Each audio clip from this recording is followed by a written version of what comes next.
Chapter 10. The Problem with Magic. Karlach herded herself and Astarion out of the training room with all the subtlety of a festival parade. "Right," she announced. "We are leaving these two alone for reasons that are none of their business." "They are entirely my business," Astarion said, allowing himself to be pushed toward the corridor. "You've had enough business for one day." "I resent limits." "You resent joy." "I resent public joy. Private joy can be tasteful." Karlach cackled and shoved him through the doorway. The door closed behind them. Silence settled. Vesta and Gale remained where they were, half turned toward one another, golden sparks still fading through the room. "Well?" Vesta said at last. "Well," Gale agreed. Neither moved. Then Gale cleared his throat. "There is somewhere I go," he said, "when I wish to think. Or not think, depending on the day." "That sounds suspiciously private." "It has been." She watched him carefully. "And now?" His gaze held hers. "Now I would like to show you." Something warm and immediate unfurled low in her chest. She covered it with a shrug. "Lead on, wizard." The stairs were narrow and older than the rest of the house. They wound upward through stone that remembered colder centuries, past storage rooms, shuttered windows, forgotten landings, and one locked door Gale ignored with professional determination. Vesta followed a step behind him, close enough to feel the heat of him whenever the turn of the stair narrowed. "You have a great many stairs," she said. "I favour elevation.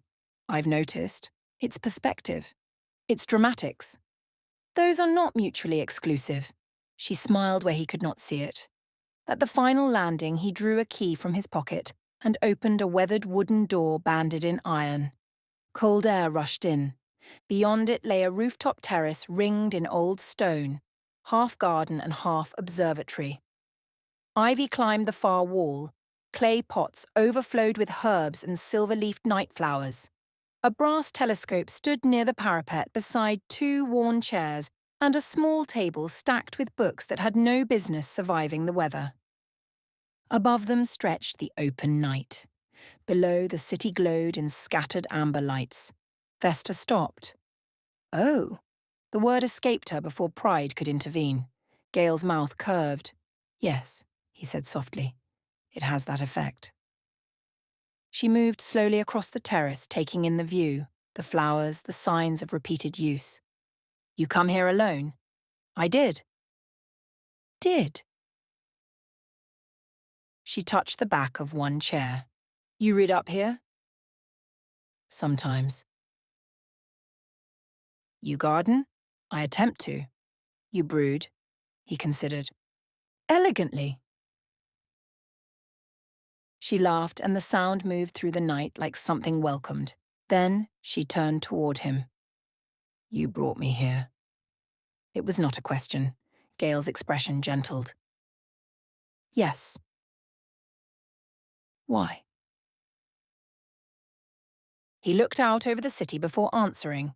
"For many years," he said, "I thought wonder was something to be studied from a distance, named, classified, admired properly, and never trusted too much."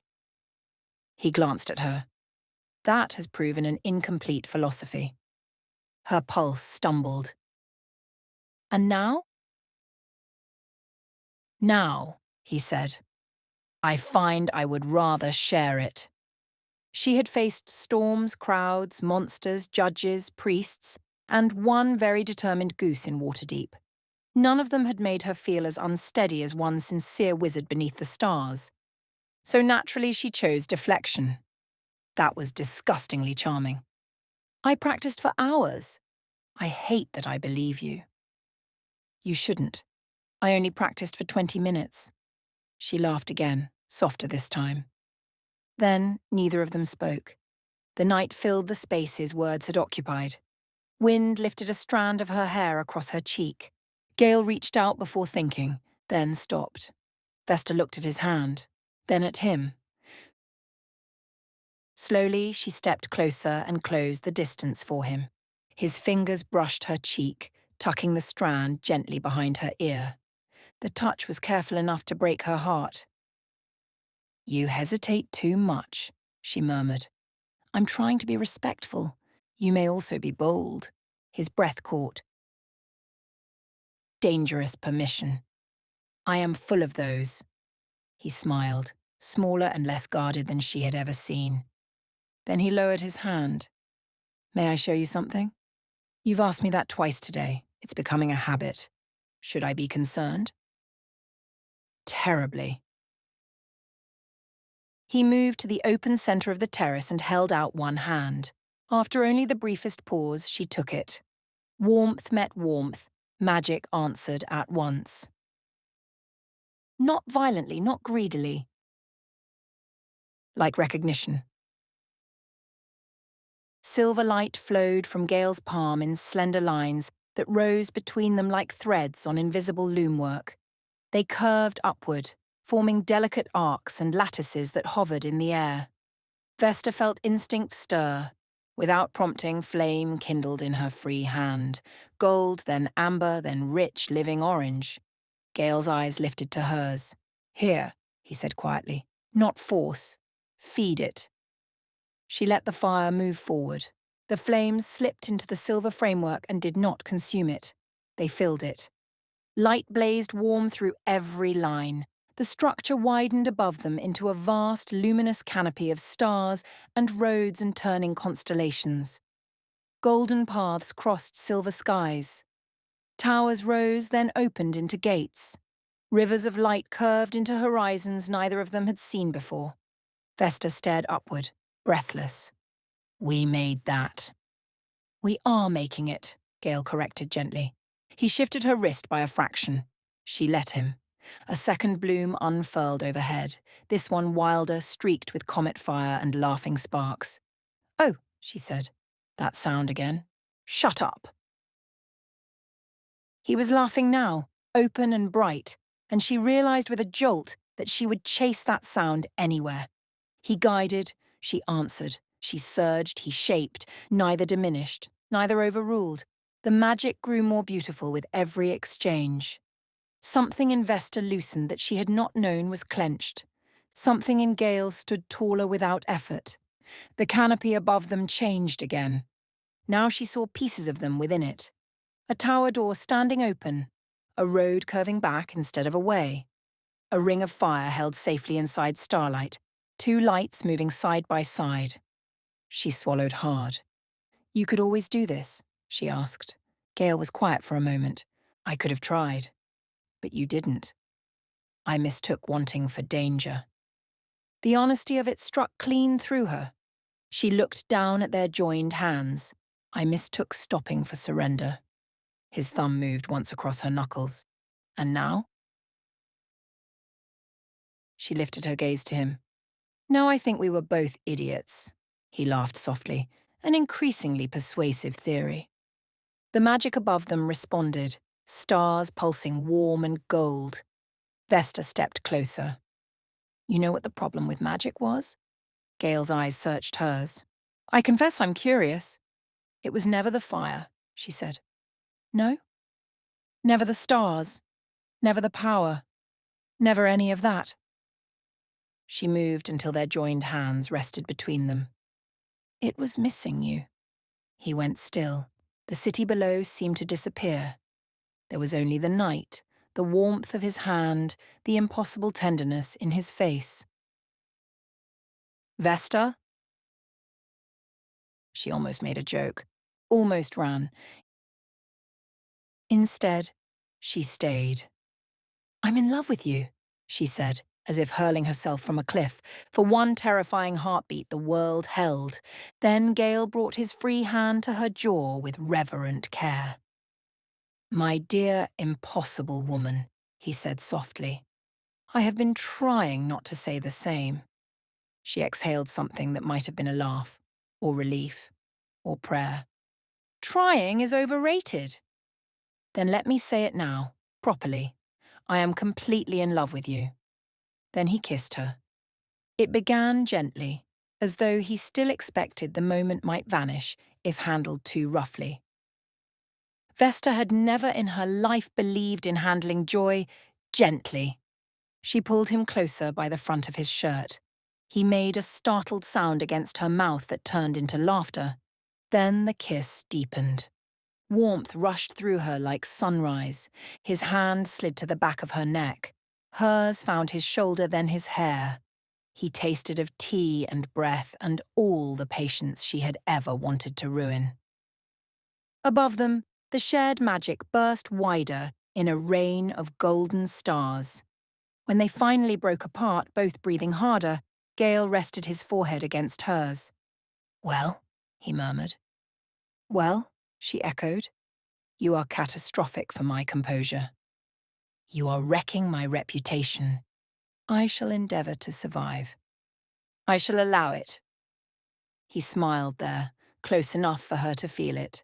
Then he drew back just enough to look at her and offered his hand once more.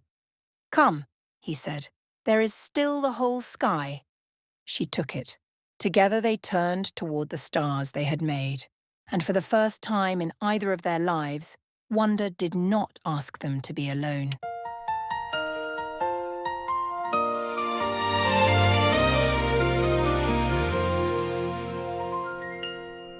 I spend my life in towers high, reading maps across the sky.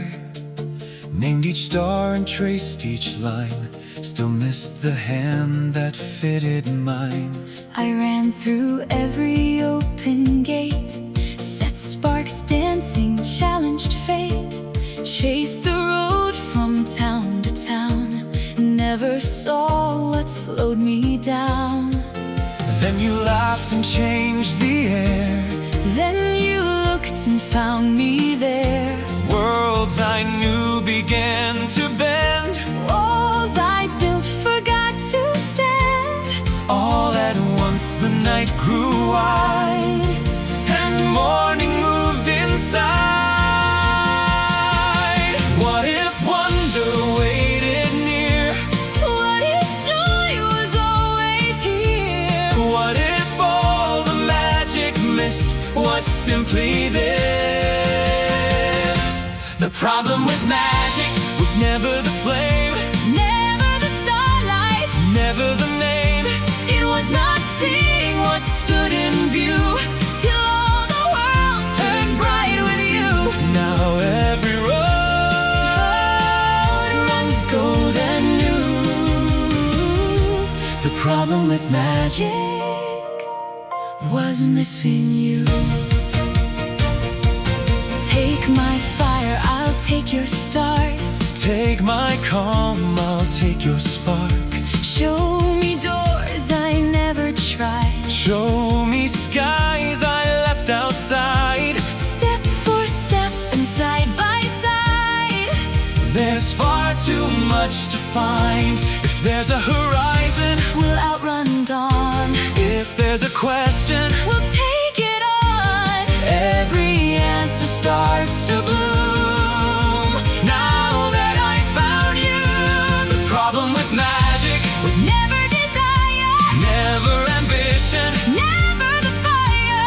It was believing The world was through, till every future open with you. now every star falls close and true. The problem with magic was missing you. Come where the city lights below us shine. Come where tomorrow hasn't learned its lines. Come where I stop pretending not to grin. Come where I win by letting someone in. Come where the story starts again. The problem with magic Was never the art, never the wonder.